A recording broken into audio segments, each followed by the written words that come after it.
2020 hampir labuhkan tirainya dan inilah episod terakhir Majalah 3 untuk tahun ini. Tahun yang begitu mencabar kerana dunia diuji dengan pandemik COVID-19 yang belum lagi berakhir.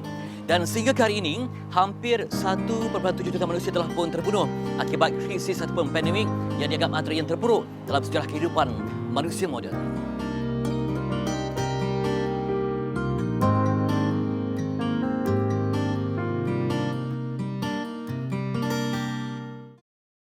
Bandar Wuhan yang terletak di China mula menjadi tumpuan seluruh pelosok dunia pada penghujung Disember 2019 setelah penemuan penyakit yang berpunca daripada virus corona.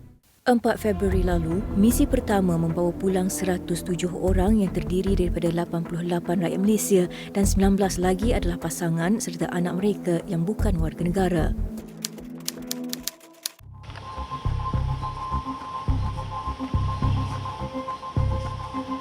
Jam 4 pagi. Bertempat di Unit Kecemasan Udara atau Air Disaster Unit ADU, para petugas dari pelbagai agensi sudah mula bersiap sedia untuk menyambut ketibaan kumpulan kedua rakyat Malaysia yang dibawa pulang dari Wuhan, China.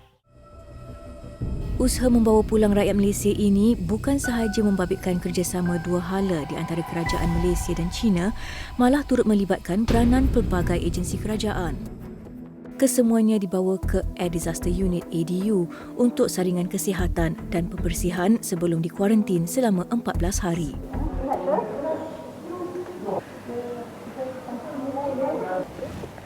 Beginilah rutin harian pasukan perubatan di mana mereka harus membuat rondaan ke setiap bilik yang terdapat di pusat pemantauan ini bagi memastikan penghuni di sini tidak mengidap sebarang penyakit, terutama sekali demam, batuk ataupun sesama.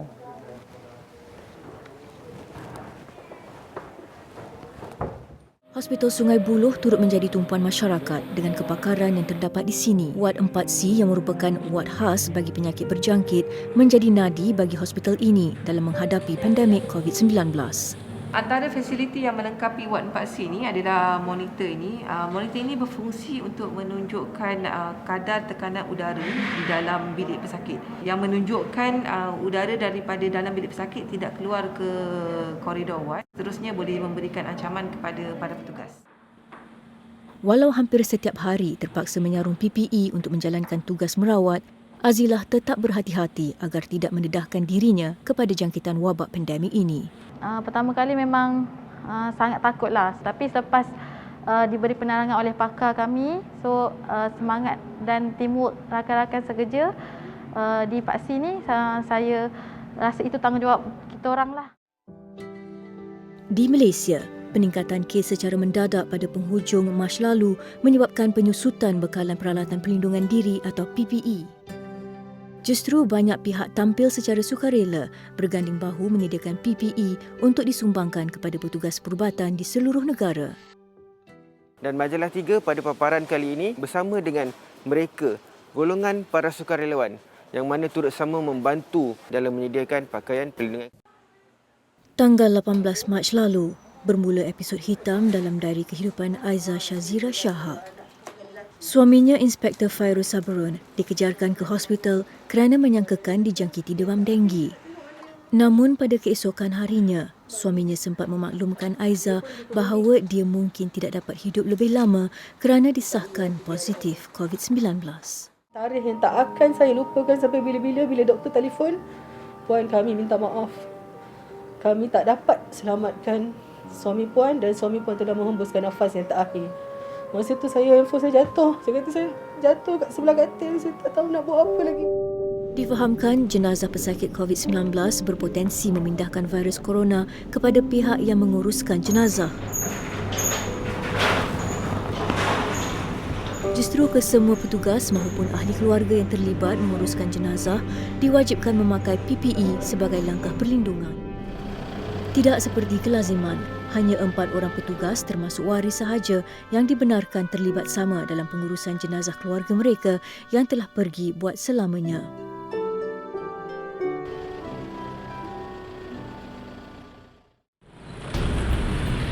Awal bulan ini, lebih kurang 280 orang pegawai perubatan terlibat dalam proses pengambilan sampel secara besar-besaran atau mass sampling di sekitar Chowkit dan Kampung Baru Kuala Lumpur.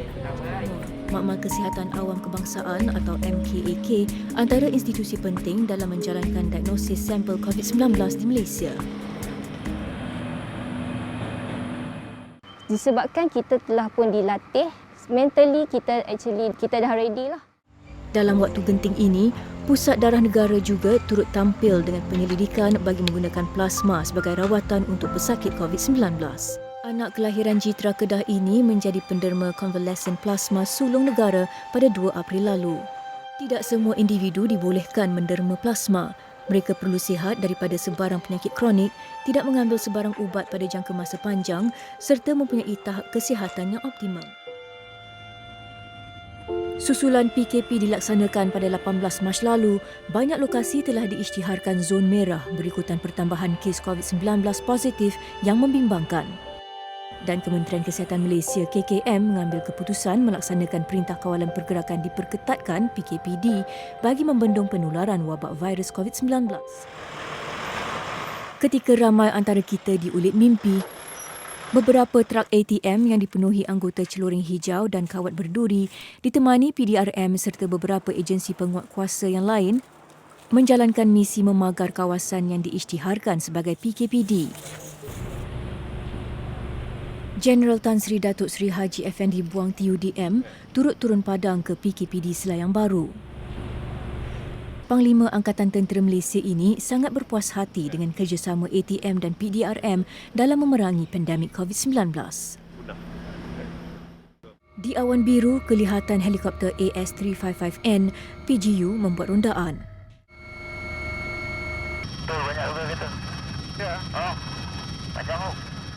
Tujuan utama penerbangan malam ini adalah untuk membuat pemantauan kegiatan orang ramai dan pendatang tanpa izin. Kebetulan, ia juga malam sambutan kempen menghargai keringat pasukan Barisan Hadapan yang memerangi COVID-19 di sekitar ibu kota Kuala Lumpur. Kita sekarang berada di sekitar KLCC dan Menara KL. Dan kalau kita tengok bangunan di sekitarnya semuanya terpancar lampu warna biru. Ini adalah kempen menyokong frontliners yang dianjurkan oleh Kementerian Wilayah.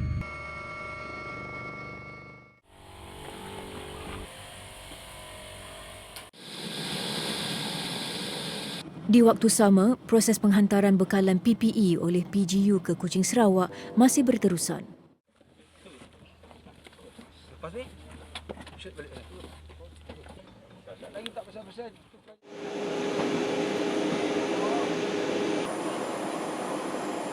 Sehingga tarikh sama juga, seramai 159 orang rakyat Malaysia dari luar negara yang berasal dari Sabah dan Sarawak selamat dihantar pulang oleh TUDM melalui 6 penerbangan. Bagi Nurul Ashikin Abdul Hadi, pelajar Universiti Mansurah Mesir, peluang untuk pulang ke pangkuan keluarga ketika pandemik COVID-19 adalah satu kelegaan.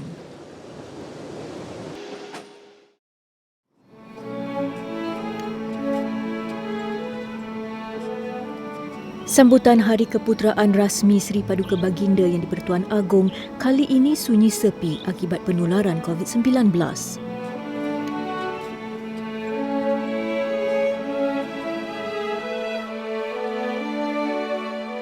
Namun, ia bukan kekangan bagi Tuanku Al-Sultan Abdullah mencemar duli bersama rakyat. Di peringkat awal ketika kita mula berhadapan dengan wabak COVID-19 ni, Baginda Yang di-Pertuan Agong dan Raja Pemarsudi Agong sendiri telah pun berangkat bagi melihat sendiri bagaimana konteks kerja frontliners di Barisan Hadapan. Dan pada tanggal 25 Mac yang lalu, Istana Negara turut berhadapan cabaran getir apabila terpaksa mengharungi situasi lockdown. Ia berikutan sejumlah 14 orang kaki tangan Istana Negara yang juga kontak rapat Tuanku berdua disahkan positif virus COVID-19 dan harus dikuarantin. Sejak daripada itu, pelbagai langkah pencegahan telah dilakukan bersesuaian dengan prosedur operasi standard SOP yang disarankan pihak kerajaan bagi membendung penularan virus COVID-19 ke dalam Istana Negara.